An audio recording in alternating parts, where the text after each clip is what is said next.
Yan mga katigas, luto tayo ng gulay. Gulayin natin ng sibuyas.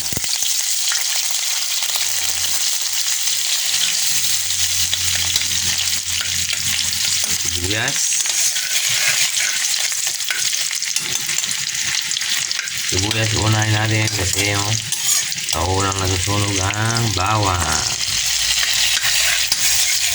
Sunod na natin ang bawang.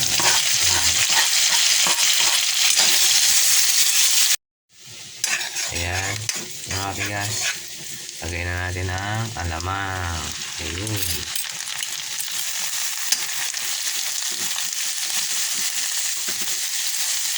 Sabay na natin yung alamang, bawasan lang natin namin pag binigyan na natin yung gulay. Mga katigas, bawasan na natin ng alamang. Ito na yung alamang.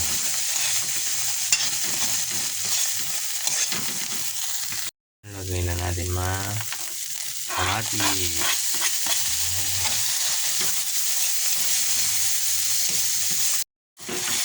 Ayan, busog na yung kamatis. Lagay na natin ang kalabasa.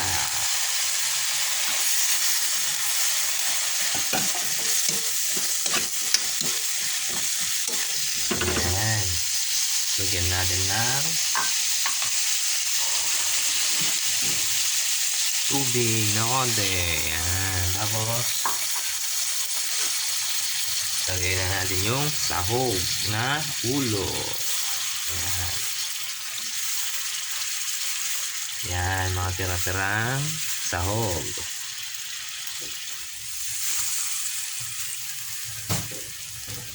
Yan, tapos hintayin natin lumambot ang kalabasa. Mga katigas, malambot na ang kalabasa. Lagay na natin ang talong at sili. Yan. Talong, kasi hindi ko na iniwa. Maliliit naman. Jutay na talong.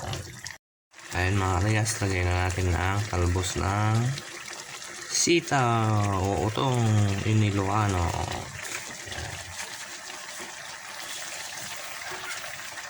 Ayan. Yan. Mamaya yung bulaklak pag naluto na. Yan, naluluin lang natin. Saka natin takpan.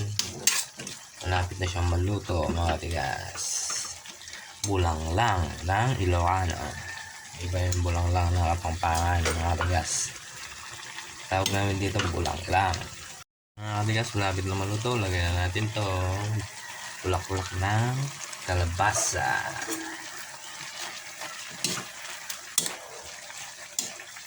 Ayan, haluin natin. Stock pan, luto na to. Ayan, ito na. Luto na mga katigas. Ayan, thank you for watching.